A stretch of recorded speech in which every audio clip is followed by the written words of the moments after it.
सो देखिए, वैसे तो इस बार एसएससी फेज़ 13 का जो नोटिफिकेशन आया, उस नोटिफिकेशन को देखने के बाद फार्मा या फार्मासिस्ट जो भी स्टूडेंट है उनको वो नोटिस बिल्कुल भी पसंद नहीं आया। इसका कारण भी है कि फार्मासिस्ट एलोपैथी की वैकेंसी नहीं आई है, जिसका इंतजार स्टूडेंट्स काफ़ी लंबे समय से कर रहे होते हैं और कैंडिडेट्स काफ़ी सीरियस भी रहते हैं इस वैकेंसी को लेकर। स्पेशली फार्मासिस्ट के लिए कोई वैकेंसी नहीं निकली है, तो इस वजह से उन्हें थोड़ा सा बुरा भी लगा है। बट लेकिन जो भी ड्रग लेबोरेटरीज़ हैं या फिर जो भी आपके जूनियर साइंटिस्ट असिस्टेंट के पद हैं या फिर जिसमें एम फार्मा और बी फार्मा दोनों ही चीज़ें एलिजिबल हैं, उस पोस्ट डिटेल को इसमें डिस्कस करने वाले हैं। वैसे तो है नहीं कि हमारी फार्मासिस्ट एलोपैथी नहीं आई तो हम किसी भी और वैकेंसी में अप्लाई नहीं करेंगे, जिसमें आप एलिजिबल हैं एटलीस्ट उसमें तो अप्लाई करिए। So hello everyone, welcome to Giridhar pharma. सो आपका स्वागत है गिरिधर फार्मा पर।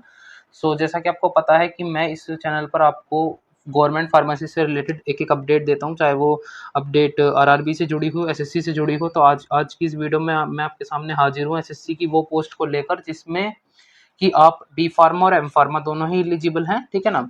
और हालांकि फार्मेसी में जो है होम्योपैथी की वैकेंसी आई है, बेसिकली सीजीएचएस की ही वैकेंसी है।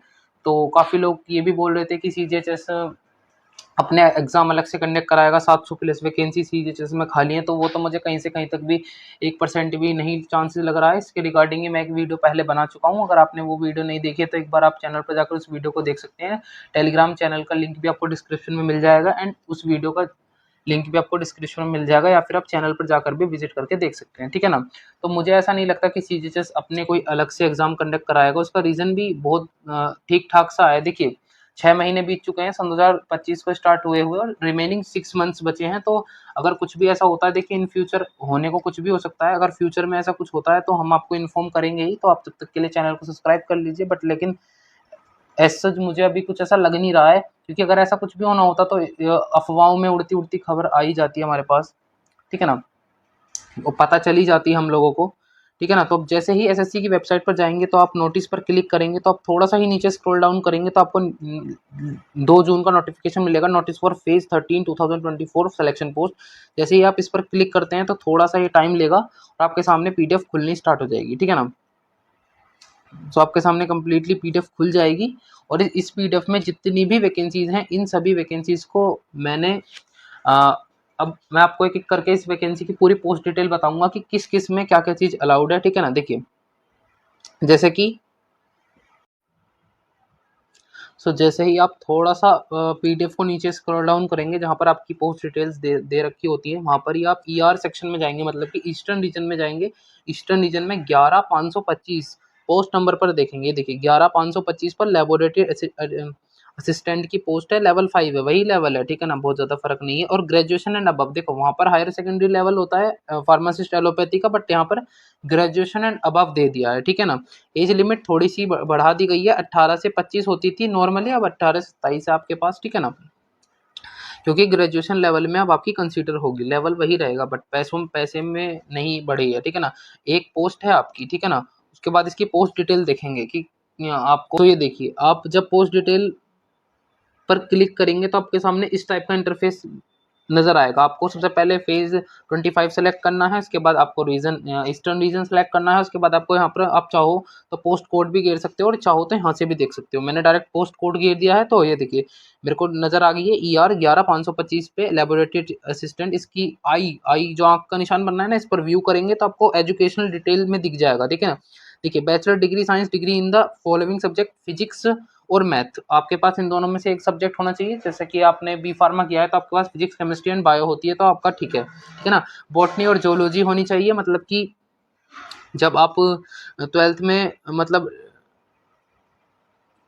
या फिर आपके पास नहीं भी है तो आप इसके लास्ट में आइए, ठीक है ना। अगर आपके पास ये सब कुछ भी नहीं है तो आपको देखिए फार्माकोलॉजी और pharmacy from a recognised university और इंस्टीट्यूट, मतलब कि सीधी सी बात है, यहाँ पर ये सब भी चल जाएगा। अब देखिए यहाँ पर कंपटीशन थोड़ा सा हाई हो जाएगा, क्यों? क्योंकि जो फार्मासिस्ट एलोपैथी की जॉब रहती थी उनमें सिर्फ फार्मासिस्ट ही अप्लाई करते थे, बट यहाँ पर देखो जिसके पास फिजिक्स और मैथ में से एक सब्जेक्ट है, बैचलर यूनिवर्सिटी बैचलर में, मतलब कि बीएससी उसने अगर फिजिक्स या मैथ दोनों में से किसी से करी है वो भी एलिजिबल है, बॉटनी या जूलॉजी से करी है वो भी एलिजिबल है, जिसने बीएससी माइक्रोबायोलॉजी करी है, बायोटेक्नोलॉजी करी है, ठीक है ना, या फिर फिजिकल एथ्रोपोलॉजी करी है, या फिर जेनेटिक्स में करी है, केमिस्ट्री में करी है, बायोकेमिस्ट्री में करी है, फार्माकोलॉजी में करी है, ये सभी एलिजिबल है। आप तो हैं ही हैं, फार्मेसी स्टूडेंट्स तो एलिजिबल है ही हैं, बट लेकिन और भी हैं। देखिए इसकी जो इनिशियली पोस्टिंग होगी वो होगी आपकी वेस्ट बंगाल में, कोलकाता में, ठीक है ना, क्योंकि ईस्टर्न रीजन की वैकेंसी है। तो अब हम चलते हैं अपनी दूसरी वैकेंसी की तरफ, ठीक है ना। हमारी जो दूसरी वैकेंसी निकल कर आती है वो आती है जूनियर साइंटिफिक असिस्टेंट, मतलब ER 16325।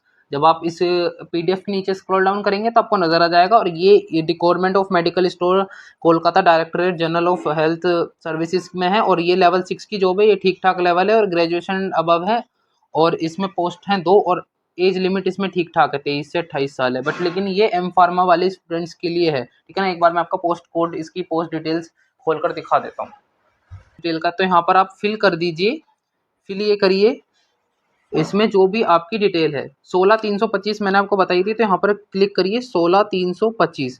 जैसे ही आप क्लिक करेंगे तो आपके सामने खुली हुई आ जाएगी 16325 में। देखिए 16325 junior assistant, junior scientific assistant, इस पर आई पर क्लिक कर दीजिए, आपके सामने पोस्ट डिटेल्स खुल जाएंगी। इसकी जो इनिशियल पोस्टिंग है वो भी कोलकाता में है। और देखिए यहाँ पर क्या है भाई, एजुकेशन डिटेल में करेंगे तो देखिए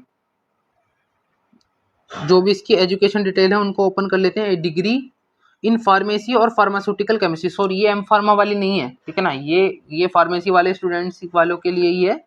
अगर आपके पास डिग्री है फार्मेसी में या फार्मास्यूटिकल केमिस्ट्री में with the principle of science with the chemistry, देखो यहाँ पर फार्मास्यूटिकल केमिस्ट्री भी अलाउड है और फार्मेसी भी अलाउड है। यहाँ पर आपको कोई रजिस्ट्रेशन करने की जरूरत नहीं है, कोई क्रूशल डेट का यहाँ पर मैटर नहीं है कि आपको क्रूशल डेट का रजिस्ट्रेशन सर्टिफिकेट आपका UP PCI या फिर अदर PCI में इस टाइप का होना चाहिए, ऐसा कुछ भी नहीं है, ये नॉर्मल है। बस आपको आपकी डिग्री होनी चाहिए आपके पास B फार्मा की, आप एलिजिबल हैं, ठीक है ना। और पोस्ट देख लेते हैं। देखिए इसके बाद आपकी साउथर्न रीजन में 3 वैकेंसीज हैं। देखिए ईस्ट और साउथ में ही वैकेंसी आई है इस बार। जो है SR पोस्ट कोड है आपका SR 10225, ध्यान रखना ये बहुत ज्यादा इंपॉर्टेंट है। SR 10 ये 277 पोस्ट नंबर है, लेवल 6 है, ग्रेजुएशन अबव, एक ही वैकेंसी है यहाँ पर, ठीक है ना। इसकी ये वैकेंसी है central drug testing laboratory directorate general of health services में, ठीक है ना। अब हम इसके जो एजुकेशन डिटेल पैनल पर है उस पर चलते हैं, वहाँ पर मैं आपको इसकी पोस्ट डिटेल दिखा देता हूँ। जैसे ही आप पोस्ट डिटेल पर जाएंगे तो आप साउथर्न रीजन सेलेक्ट करेंगे, फर्दर आप 10-225 गिरेंगे तो आपके सामने जूनियर साइंटिफिक असिस्टेंट की एक नौकरी निकल कर आएगी। उसकी आई बटन पर आप क्लिक करेंगे तो आपकी इसकी एजुकेशनल डिटेल देख लीजिए। जो मैं एम फार्मा वाली बता रहा था ना वो ये वैकेंसी है। इसकी इनिशियल पोस्टिंग आपकी कहाँ पर होगी, हैदराबाद में होगी, जो कि बहुत अच्छा है, ठीक है ना। देखिए मास्टर डिग्री इन केमिस्ट्री और बायोकेमिस्ट्री और फार्मेसी और फार्मास्यूटिकल साइंस केमिस्ट्री, मतलब देखिए यार सबसे पहली बात तो ये वैकेंसी एक है और इस पर लड़ाई रहेगी ठीक ठाक, क्योंकि एक तो ये अच्छे लेवल की जॉब है, ग्रेजुएशन एंड अबव, और 6 लेवल है, मतलब ठीक लेवल है, ठीक है ना। और इसमें बहुत सारी डिग्रीज अलाउड हैं, जिसमें कि फार्माकोलॉजी भी है, बैक्टीरियोलॉजी भी है, जो भी जिनने भी माइक्रोबायोलॉजी से कर रहे हैं ना वो सभी इसमें अलाउड हैं, जैसे कि बायोटेक्नोलॉजी हो गया। और 1 year experience in drug testing and standardisation and research. देखिए ये पोस्ट डिटेल अब थोड़ी सी अलग हो जाती है। अगर आपको पास 1 ईयर का एक्सपीरियंस है तो ही आप इसको भर सकते हैं, ठीक है ना। ये बात थोड़ा सा ध्यान रखना है, इस बात को कोई नहीं बताता, बट मैं आपको फिर भी बता रहा हूँ। यहाँ पर वैकेंसी देख लीजिए, वैकेंसी सिर्फ एक ही है और वो भी आपकी UR में है। और यहाँ पर भाई देखो एक्सपीरियंस इज मस्ट, बहुत ज़रूरी है। दूसरी वैकेंसी की देखिए हमारी जो दूसरी वैकेंसी है वो है 307 पर SR में 13-325 कोड है इसका, लेबोरेटरी असिस्टेंट की ही है और लेवल 5 है, सेम है, एक वैकेंसी है, ठीक है ना। इस बार थोड़ा सा ये मतलब SSC का मुझे भी पसंद नहीं आया, बट क्या कर सकते हैं आप। देखिए अगर आपको चाहिए तो आपको ये मतलब नहीं होना चाहिए कि हमारे को यहाँ पर जॉब मिल रही है या इस कैटेगरी में जॉब मिल रही है या फिर हमें अदर मिल रही है।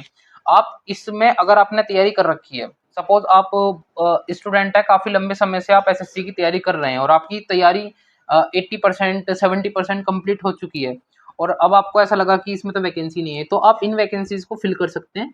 और अगर आपका नंबर आ जाता है, अच्छी बात है, आपकी जॉब लग जाती है, उसके बाद नेक्स्ट ईयर से नेक्स्ट ईयर अप्लाई कर सकते हैं जब भी आपको लगे कि फार्मासिस्ट एलोपैथी की जॉब मेरे रीजन में ठीक ठाक निकली है, ठीक है ना, तो आप तब अप्लाई कर सकते हैं। फिलहाल कुछ तो आप स्टार्ट करिए, ठीक है ना। ऐसा मतलब सोचिए कि यहाँ पर जॉब नहीं आती है, ये नहीं आती है, आपकी जितनी भी परसेंट तैयारी है फॉर्म फिल कीजिए और पेपर देकर आइए और अपने डॉक्यूमेंट वेरिफिकेशन का वेट कीजिए, एंड इसके बाद जैसे ही नेक्स्ट ईयर इसका जो भी इसका आपका नोटिफिकेशन आता है उसको हम डिस्कस करेंगे ही। आप इसलिए चैनल को सब्सक्राइब कर सकते हैं। जैसे ही नोटिफिकेशन नेक्स्ट ईयर का आएगा तो हम आपको बताएंगे, और अगर आपको लगता है कि आपके रीजन में इस बार फार्मासिस्ट एलोपैथी की जॉब आई है तो वहां से आप रिजाइन कर दीजिए अपने। अगर आपका सिलेक्शन हो जाता है आप इसको ज्वाइन कर लेना। देखिए, घर बैठे रहने से या फिर हाथ पे हाथ रखे बैठे रहने से कुछ हासिल नहीं होने वाला। तो इसीलिए बोल रहा हूँ कि आपने अगर तैयारी कर ली है, सपोज अब बहुत सारे बच्चे ऐसे होंगे कि किसी किसी चैनल पर कुछ क्लासेस भी स्टार्ट हो गई थी एसएससी फार्मासिस्ट के रिलेटेड, ठीक है, नहीं आई वैकेंसी तो कोई बात नहीं। जो जिस जिस पोस्ट को हम आपको बता रहे हैं कि आप इस पोस्ट में एलिजिबल हैं तो आप उस पोस्ट को फिल कर लीजिए, ठीक है ना। आप उसमें तक ट्राई करके देखिए, ठीक है ना। ऐसा नहीं होता है कि भाई देखो आपने एक फिल करा और आपका तुरंत नंबर आ जाएगा, ऐसा तो नहीं होता है एकदम से। आपको थोड़ा सा एक्सपीरियंस हो जाएगा, आपको पता लग जाएगी कि इस किस टाइप का होता है, और आप नेक्स्ट ईयर के लिए और अच्छे प्रिपेयर हो जाएंगे। अगर आपका इसी बार सिलेक्शन हो जाता है तो वेल एंड गुड, ठीक है ना, बहुत अच्छी बात है। अगर आप इतना कंपटीशन में अपने आप को कम्पिटिट करके अपने आप को साबित कर पाते हैं तो ये तो इससे अच्छी कोई बात ही नहीं है। आपको अगर आपके रीजन में नेक्स्ट ईयर वैकेंसी आती है फार्मासिस्ट की तो यू कैन अप्लाई भाई, इसमें तो कोई सोचने समझने वाली बात ही नहीं है। बट लेकिन अभी आप स्टार्ट करिए, ठीक है ना। और अगर आपको ऐसा लगता है कि नहीं मैं इसमें फॉर्म अप्लाई नहीं कर रहा हूँ तो आप अपनी प्रिपरेशन को कंटिन्यू रखिए। आप कुछ अदर काम करते हैं, आप नौकरी पेशा करते हैं तो हमें कमेंट बॉक्स में जरूर बताना कि मैं ये काम भी करता हूँ और मैं प्रिपरेशन भी कर रहा हूँ। अगर आप कुछ और काम करते हैं तो अपने काम को भी टाइम दीजिए और 2-3 घंटे निकाल लीजिए। अब आपके पास सफिशियंट टाइम है, आप 2-3 घंटे डेली पढ़ेंगे, 6-7 महीने कंसिस्टेंसी से पढ़ेंगे तो आपका कोर्स भी कंप्लीट हो जाएगा। और आपको नेक्स्ट ईयर जैसे ही इसकी कोई वैकेंसीज आती हैं एसएससी फार्मासिस्ट में, हम आपको तुरंत इन्फॉर्म कर देंगे, आप वहां पर भर सकते हैं। देखिए, पढ़ा हुआ कभी भी आपका वेस्ट नहीं जाएगा। अगर आपने एसएससी फार्मासिस्ट के लिए कुछ भी पढ़ा है तो आपका आरआरबी में काम आएगा। आपको पता है आरआरबी में डी फार्मा बी फार्मा दोनों ही कैंडिडेट्स अलाउड होते हैं, और वहां पर भी नॉन फार्मा 30 क्वेश्चंस पूछे जाते हैं। 30 क्वेश्चन बहुत होते हैं, ठीक है ना। 30% पूछा जाता है आपसे आरआरबी फार्मासिस्ट में भी, तो वहां पर भी बहुत हाईली चांसेस होते हैं। अगर आपने यहाँ पर कुछ भी पढ़ लिया है तो वेस्ट नहीं जाएगा, आप टेंशन मत लीजिए बिल्कुल भी इस चीज की, ठीक है ना। तो अब हम चलते हैं अपनी पोस्ट डिटेल के ऊपर। देखिए, हमने अपना पोस्ट कोड डाल दिया है 13325। तो आपके पास लेबोरेटरी असिस्टेंट का जैसे ही आप आई बटन पर व्यू करेंगे तो आपको दिख जाएगा the bachelor degree in the one subject, ठीक है ना। जो भी आपका वही सेम है, फार्मेसी में आपका चल जाएगा। और एक बार देख लेते हैं कितनी है। देखो भाई, टोटल वैकेंसी है, एक ही वैकेंसी है, और वो भी किस कैटेगरी में है, किस कैटेगरी में भाई, ओबीसी कैटेगरी में, ठीक है ना। तो ओबीसी वालों भर सकते हो आप, ठीक है ना।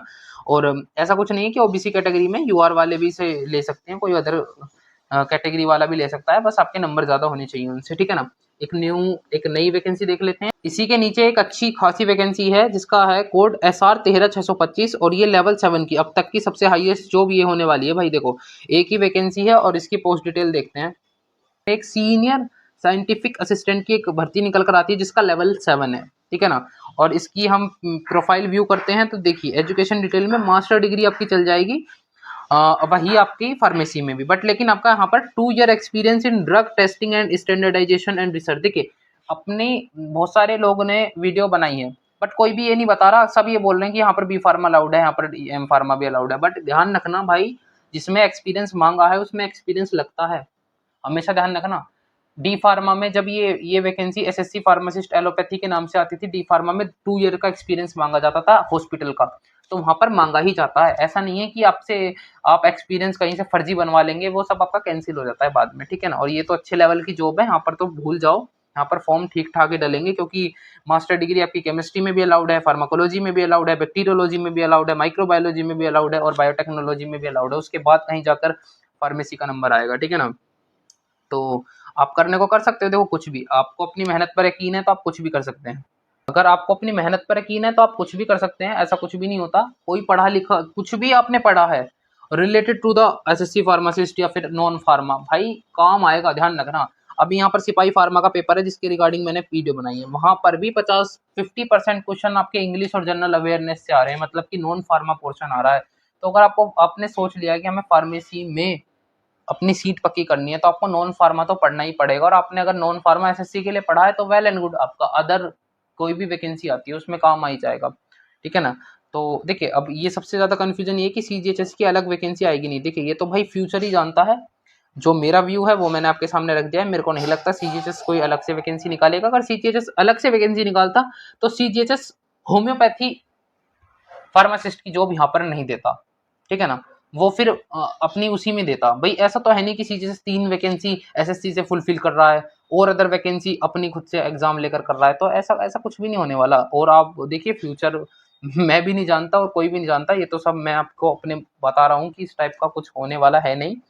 और जो भी कुछ होगा फ्यूचर में हम देख लेंगे। और अगर आप चैनल पर अभी तक आपने सब्सक्राइब नहीं किया तो प्लीज़ चैनल को सब्सक्राइब कर लीजिए और बेल आइकन को प्रेस कर दीजिए, ठीक है ना? तब तक के लिए मिलते हैं हम अपनी नेक्स्ट वीडियो में, इसी टाइप की इन्फॉर्मेटिव वीडियो। मैंने इस वीडियो में आपको कंप्लीट जानकारी देने की कोशिश की है, जहाँ पर आप एलिजिबल हैं, आपको लगता है आपका रीज़न है, आप वहाँ पर अप्लाई कर सकते हैं। तब तक के लिए जय हिंद, जय भारत। और पढ़ाई करते रहें और ये ना सोचें बिल्कुल भी कि हमारी पढ़ाई वेस्ट हो गई, हमने बहुत मेहनत करी थी। वेस्ट वेस्ट कुछ नहीं होता है, पढ़ाई हमेशा ही काम आती है। ओके।